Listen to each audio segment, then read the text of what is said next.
Welcome to the Freedom Farming and Living Podcast. My name's Robin. I'm your host, coming to you from Lebonvi Farm and Homestead. Today's January 25th, 2023.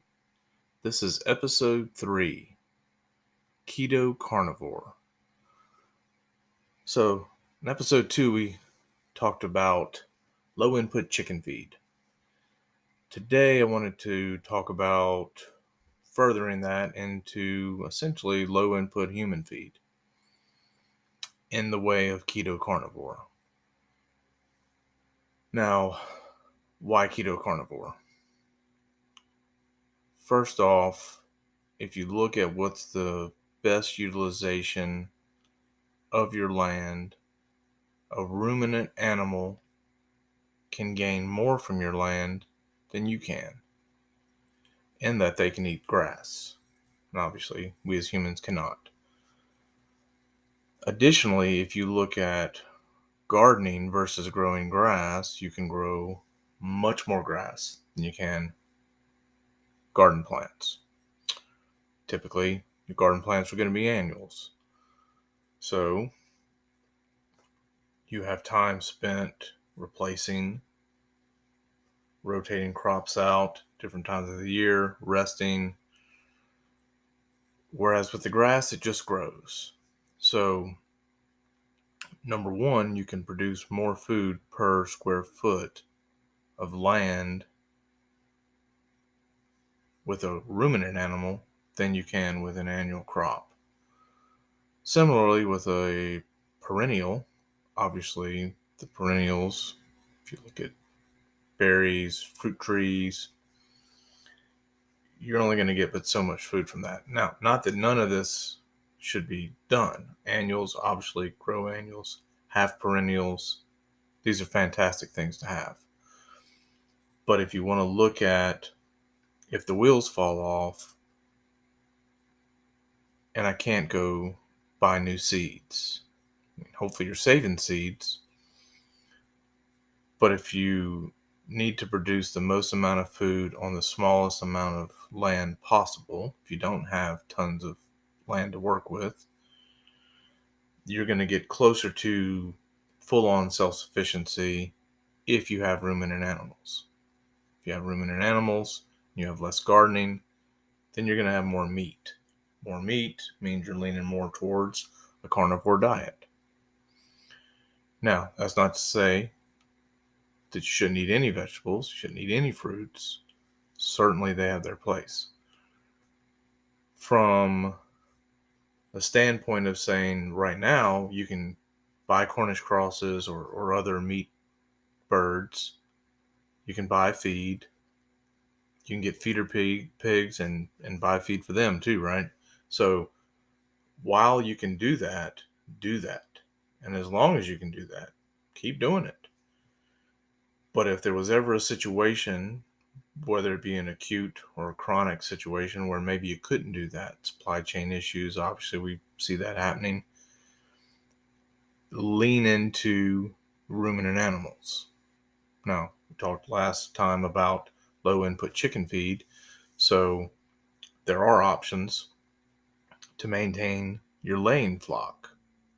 That puts eggs in your kitchen, eventually puts culled roosters and old laying hens into your kitchen, right? These are all carnivore diet staples, chicken and eggs.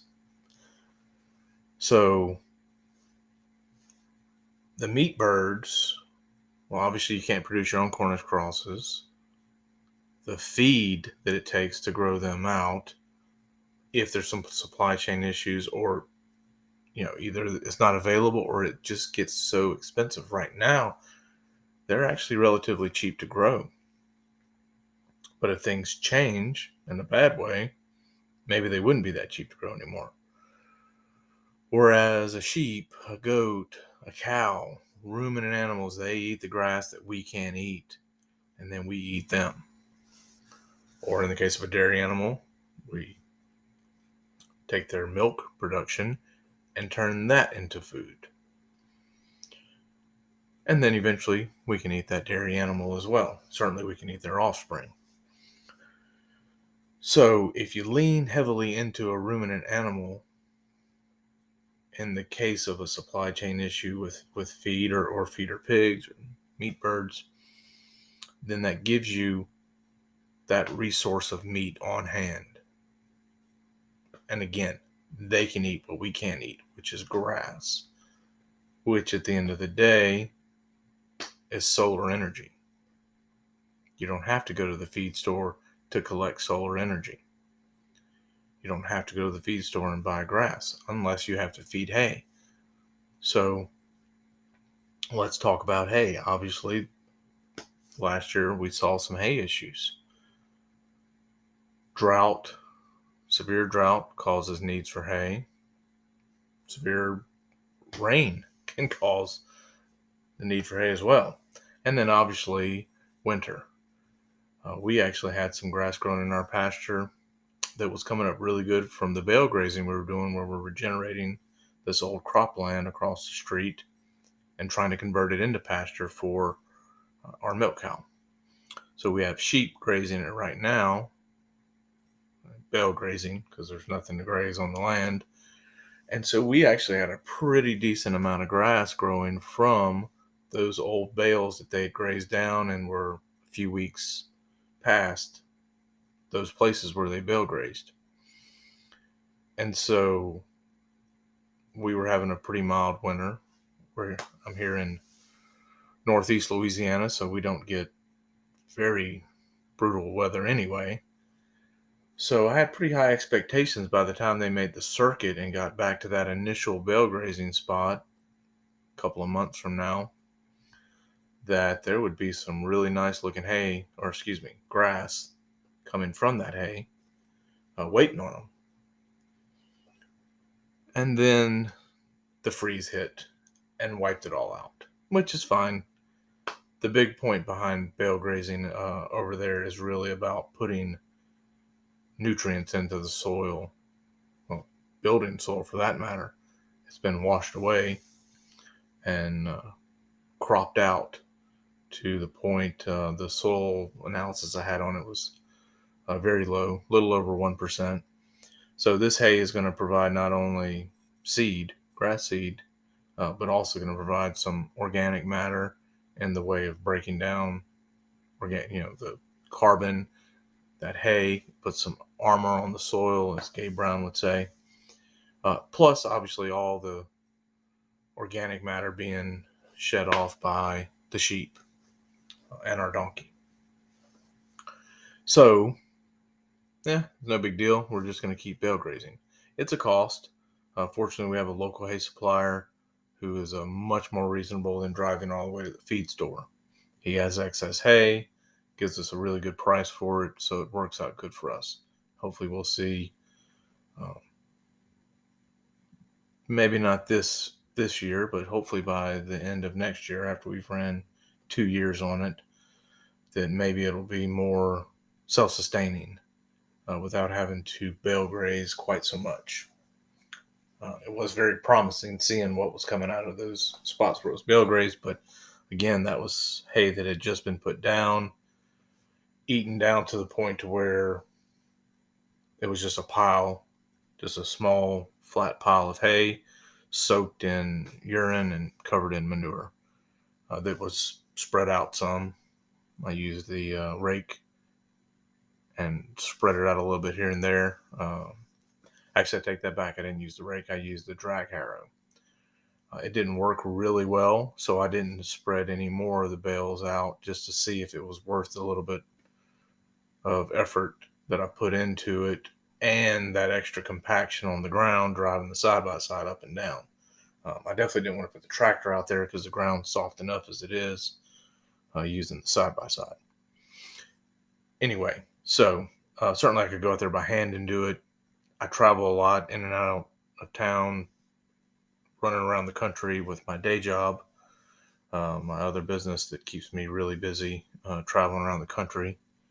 Hopefully one day I'll get out of that, but for the time being I'm in that, and what comes with that is utilizing machinery to help speed up the little bit of time I have when I'm in town. So back to these ruminants and them getting us a keto carnivore low input situation.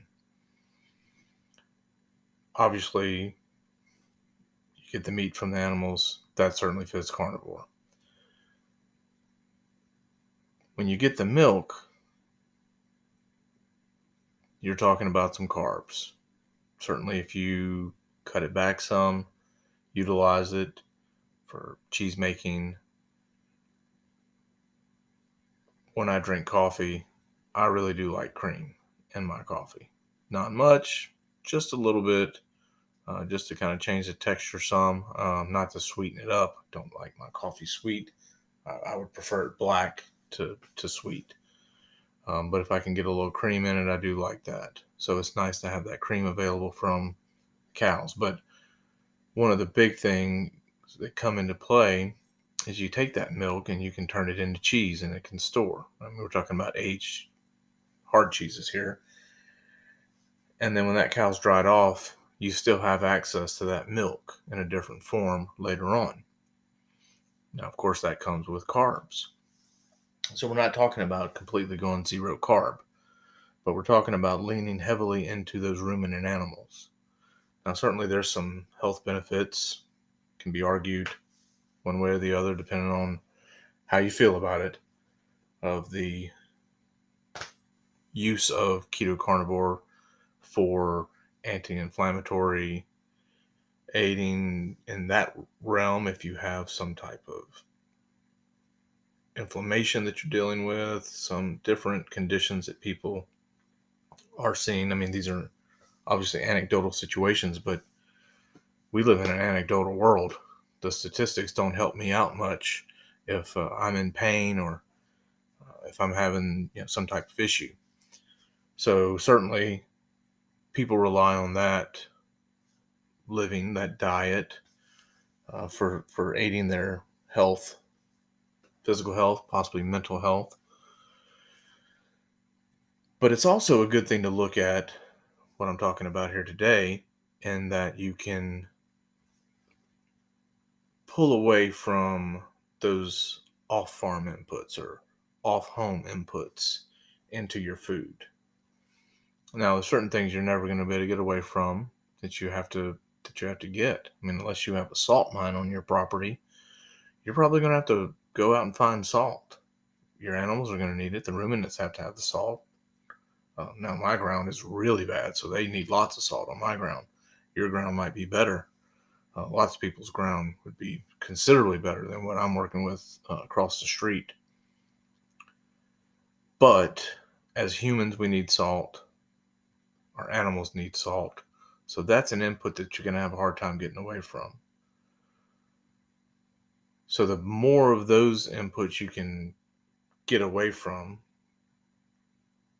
and leave yourself with those really crucial ones that it's basically impossible to get away from, like salt, the better off you'll be.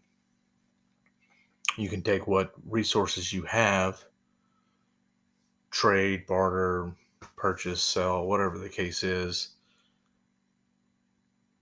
to get that salt, to get that thing that you need, that you can't produce yourself. Because let's be honest, being 100% self-sufficient is something to strive for that will never be reached. I'm not going to say that there's no one out there that can't make it work, but it's pretty much a impossible goal. But to strive for that, and it's not so much to strive for 100% self-sufficiency as much as it is strive for as self-sufficient as you can be in your particular situation. That might only be growing 20% of your food. It might only be growing all of your herbs if you're living in an apartment or something. There's lots of different levels of what you can do in your particular situation. So in our situation, we don't live on a whole lot of land. We are leasing some properties that really give us some more land to work with. But unfortunately, one of those properties is 25 minutes away from here. which is very inconvenient. But where we live, we're on a lake. We're surrounded by thousands of acres of cropland. And so getting a small parcel of land to go along with the tiny parcel that we're on is pretty tough. We were fortunate to get a couple acres across the street to go with the acre and a half that we're situated on here. But in order to pick up some decent acres, we had to go further on down the road. So we have 9 acres, 25 minutes from here. And while gas is readily available and relatively cheap, not as cheap as it once was, but still relatively cheap for what you can do with it, what kind of return it can give you. It's worth that 25-minute drive over there because I can take a flock of sheep over there. I've already ran cows, sheep, goats, and pigs over there. The pigs were prepping our market garden. I have a video of that on YouTube, and we're looking to really cash in on that work they did. It's under a silage tarp right now, and we are going to plant this spring. So we are hoping to not only increase the amount of self-produced produce we have here, but we're also looking to take the excess and provide it to our community. Now, if gas all of a sudden became unavailable, well, I'm not walking what takes 25 minutes to drive. Certainly not going to do it every day. So what we're looking at is how do we utilize what we have here as best as possible? And until such time as we would have to rely on what we have here, whether that be we lose our lease or things go sideways, gas goes to $50 a gallon. I mean, who knows what could happen? Some kind of gas rationing. I mean, those things happened. They've happened in history. You look back and see that, there have been instances where you could only get but 2 gallons of gas or 5 gallons of gas, whatever the case was. My dad told me stories about that where they were rationing out gas. And so if that's the case and you've got a far drive like I do to get to that property, you might not be able to go there very often, if at all. So that would really hinder some things for us. So we really look to our goats, our sheep, our cow, our rabbits, and our chickens, our layers. We do meat birds. We also have turkeys and geese and ducks, and right now they're a great animal for us to have and do some things with. But at the end of the day, if we had to start cutting animals, turkeys and geese, guineas, they'd be some of the first ones to go. Simply because free ranging here is not super easy for us. And I would much rather, we have dairy goats, Nigerian dwarfs, so I'd much rather be able to maintain our property resource going into a ruminant, like a goat, like our cow,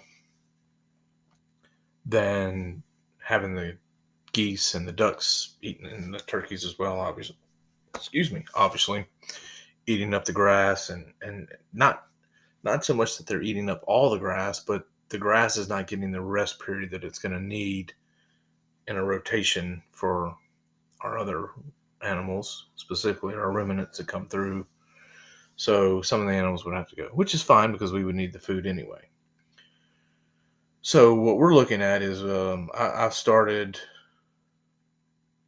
leaning more into the carnivore side of a keto carnivore. And I'm not adhering strictly to 0 carbs or 5 carbs, 10 carbs. I want a healthier lifestyle. I want to be able to see what it takes to live off of this if I had to cut back my carbs and give more of my land to my animals and less of it to me in direct sense of growing annuals. Now, we have our raised beds, so we're always going to grow in those. We're not planting grass in there in a 4x8 raised bed and putting a goat in it. So we'll always have designated beds. Our greenhouse will always be used for growing some type of plant. But the rest of our property, those areas can be reserved for our livestock. Now, one thing that I really consider, and this is why I don't strictly adhere to the prescribed 25 grams of carbs or 10 grams of carbs or 0 grams of carbs, is because I'm weighing out the health benefits associated with carbs that I take in. So when I drink our raw milk in smaller doses now than I did when we first started out, um, boy, it was so good to have that available, and just so much better than the store-bought milk that I was really going through a lot of milk. But it is loaded in carbs. So kind of cutting back on that a little bit.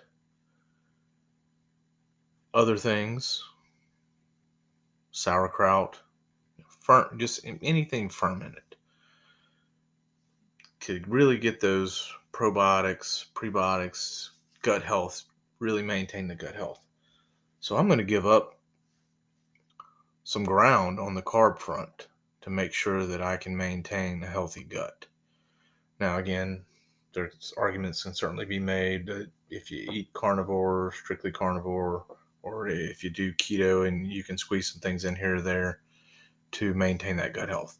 And that's all well and good. But again, I've got these dairy animals and I want to utilize them. We have them here. They provide us that.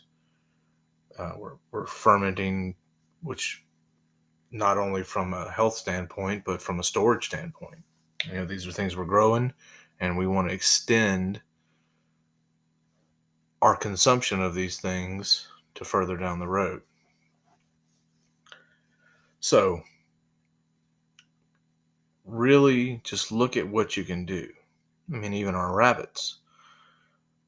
I mean, right now we have rabbits. We have people that buy rabbits for pets, for show.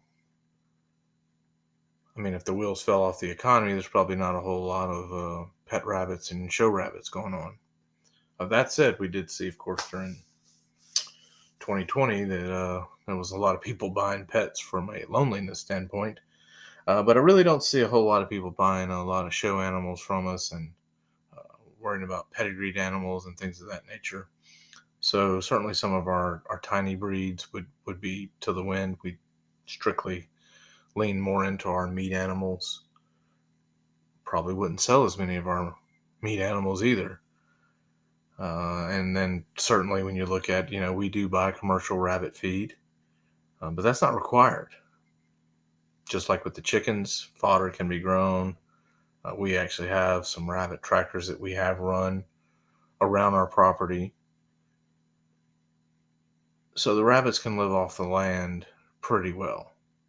I mean, is it ideal? Do I want to put them out on the land right now? No, because really and truly, for them to be at peak performance, living strictly off the land in a rabbit tractor. Not that rabbits can't live off the land, but number one, these are not your typical wild rabbit to begin with. These are commercially created. We have Californians, we have American chinchillas. We used to have New Zealand's. We just phased them out, and we're focusing more into having the ability to produce breeders of both American chinchillas and Californians. We were already there for the American chinchillas, but now we're getting set up for the Californians so that we can produce. We've had a lot of people when we first started. We had people coming to us again for pets, but on the meat side, for one or two rabbits, then we started seeing more people that were looking for breeding pairs. And we didn't have the capability of providing breeding pairs without it being a brother and sister, which is obviously not a good route to go. In a starvation situation, it worked just fine, but when things are going, let's say, good, there's no reason for that. So because we had two breeds, the New Zealand's and the Californians, that we could only produce meat and couldn't really produce breeding pairs, we had to eliminate one so that we could maintain the same amount of space in our rabbit barn, but be able to produce those pairs as we are getting flooded with people looking for pairs or trios even. And so now we can do that. So we chose the Californian because it does get hot here, and they're both pretty well adapted for heat. Um, the research I did showed that the Californian kind of edge out the New Zealand, so we went with them. Plus, they got their black nose and black ears, and so they're a little prettier to look at, not as boring as the straight white New Zealands. But they can live off of grass and weeds and garden scraps, and there's lots of things they can live off of. So they're a pretty low input animal. I mean, they're a super small ruminant, not a ruminant, a true ruminant, but they can eat the grass that we can't, and then we can eat them. So that's one that we wouldn't get rid of either. We would keep our layers, our rabbits, and our ruminants. We do have kune pigs who can technically live off of grass, but when we start looking at rationing out square feet to different animals and acres to the cow, the pigs are going to get cut down on the list. We feed them twice a day, a pig grain, food scraps, whey, skim milk, just whatever we have, but we feed them twice a day. And the scraps is all well and good, and we would maintain one pig as a garbage disposal for all the milk that we would have in excess. But really, the chickens can have that just as well. We talked about that in the last episode, based on the research the Daughteries have come up with after close to 40 years of farming and being as input free as possible. So we probably wouldn't even need the pig. We would maintain one for as long as we felt was necessary, but we wouldn't have them running around on grass as much. We would probably put them on deep bedding, him or her, probably her, and kind of go from there and bring whatever grass we had, whatever weeds that were available that weren't getting eaten by something else, by the goats maybe. We'd bring that to the pig along with all the scraps. That's the good thing about the kunis is they don't have to have the grain. They can live strictly off of grass, but from a balanced nutrient standpoint, if they're not getting enough food scraps, then there could be some real deficiencies in their diet. Again, in a starvation situation, the wheels fall off the economy. That some of that stuff kind of gets thrown to the side. But it's good to have the thought and have the ability to look at our place and say, okay, we have this area here where we normally winter our pigs, and this other area where we winter the other pigs. So now we slash that down to one pig, and this one spot becomes for the pig, and we take everything to the pig.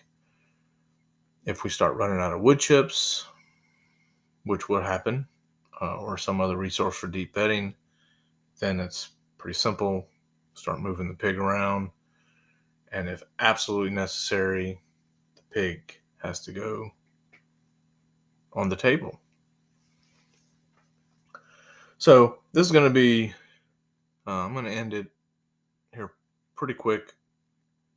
Just leave you with this to think about: why you can do meat birds, why you can do feeder pigs. Keep doing it.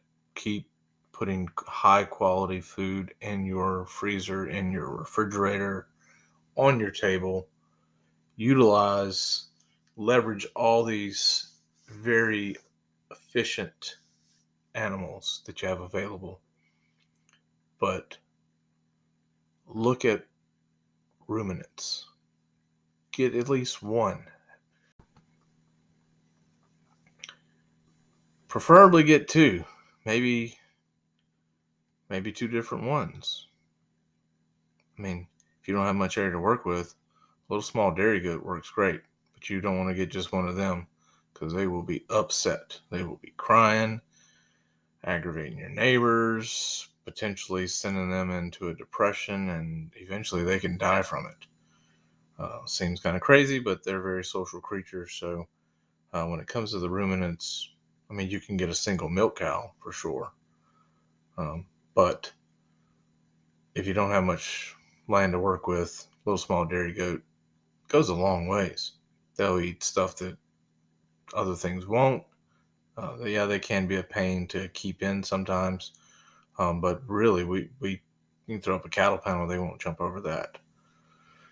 At least ours don't.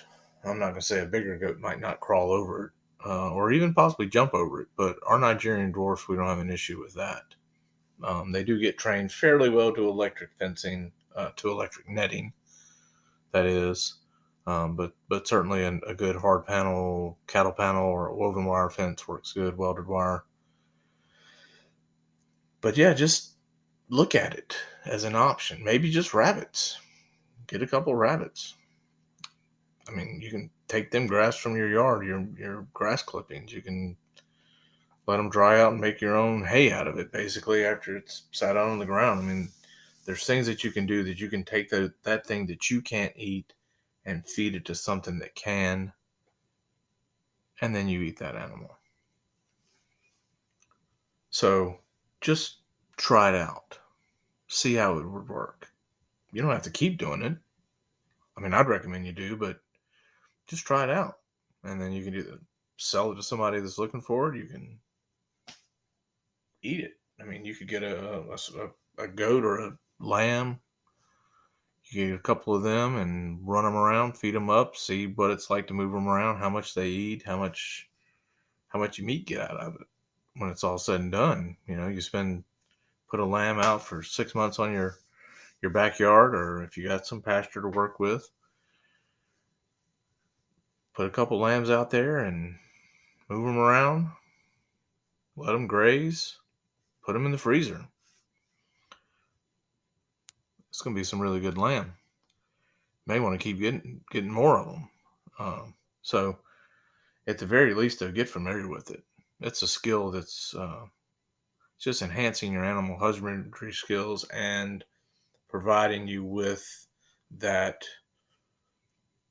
insurance policy. The animal itself's the better insurance policy, but that animal's no good without knowledge and experience. So good to get an animal, get some experience. If you don't have the ability to do it, or you don't have the desire to do it right now, maybe you know somebody that has some. Go see how they do it. Go spend some time with them, learn those skills, so that if you are faced with a position where you need to get that, you can, and you have the skills to do it. Because the last thing you want to do is be in a situation where you want to rely on what this animal can give you and you can't keep it alive, or you're trying to figure this out as you go, and that's not the time to figure it out. You want to figure it out in the good times, the right now times. Certainly there's a lot of people would say we're in some really rough times, and I'm not going to say that we're not, but times could always get much worse. So right now's the good times. Right now, you can find animals. You can find feed. You can find all kinds of things. Yeah, prices on things are going up. I mean, eggs are expensive, so guess what? Chickens are really expensive. Everything's expensive. Not as expensive as it could be, though. Not as expensive as it probably will be. So, learn how to do it now. Learn how to basically live a keto carnivore diet as a lifestyle if you had to. Doesn't mean you have to hold yourself accountable to that 10 or 25 carbs a day, but start looking at ways that you could leverage meat, grass, and an animal and meat to give yourself that option. Spend just a little bit of time, one growing season, right? So get a lamb, 6 months later, you no longer have to deal with that lamb. And you put really nutritious food in your freezer. Maybe it's a goat. You might could borrow a goat from somebody. I'm not saying I would loan one of mine out, but to a close friend I would, if that's what it took to help them figure out. I would do that. So you never know. There's all kinds of situations out there. Like I said, at the very least, just go learn, get some hands-on experience at somebody else's place. I will leave you with this final thought. How many bags of feed, if you have livestock now, chickens and whatnot, right? How many bags of feed do you use on a monthly basis? Because if we have any problems that ever come up, you got to figure it will be at least a month. Probably be more, but I wouldn't look at a daily basis. I wouldn't look at a weekly basis. I would look at a monthly basis. How many bags of feed do you bring home from somewhere, from the feed store, from wherever you're getting it from, on a monthly basis? And if you couldn't go to the feed store, what would you do? Just think that through. And if you don't have the answer,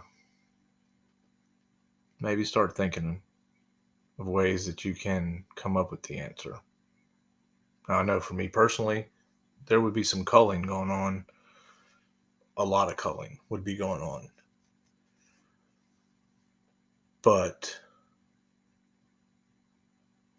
we have several, well, not several, we have way more than several ruminants. And so I know that we could get rid of a lot of the animals that we're buying feed from right now.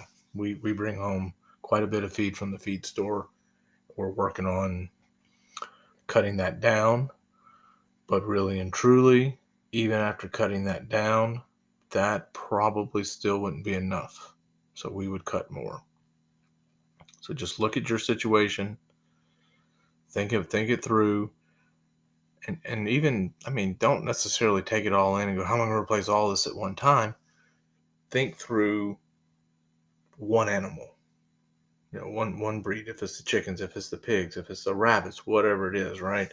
Think through that one animal. How can I maintain that one animal, that one group of animals, without going to the feed store for a month, for 2 months, right? Figure out how you can get to that answer and say, okay, so here's my plan, right? It's probably not going to be an efficient plan for right now. It's not going to be an easy plan to deal with right now, because you can go to the feed store. So by all means, feel free to keep going till you're in a position where you either have the time, the inclination, or you're forced to not go. But have that plan ready to go. Hopefully you don't have to use it. But again, if you get the inclination to, start going down the rabbit hole of what's in the feed, even the organic feed that's sitting in a warehouse. That's obviously better than the conventional feed, but boy, there's some problems in that system too. The non-GMO organic feed, it's certainly not the holy grail. It's definitely a better option, but it's not the end all be all. So until next time, I don't know what we're going to talk about next, but let's keep focusing on farming. We want freedom in our farming, and we want to be living free as we can. And honestly, at the end of the day, the only way I see us being able to live free is everybody doing what little bit of farming they can. That's the only way I see this working. Control your freedom by farming. And that could just be put you an herb garden up. Just do something that gives you a little bit more freedom, just even if it's a small slice, something you control. Till next time, God bless.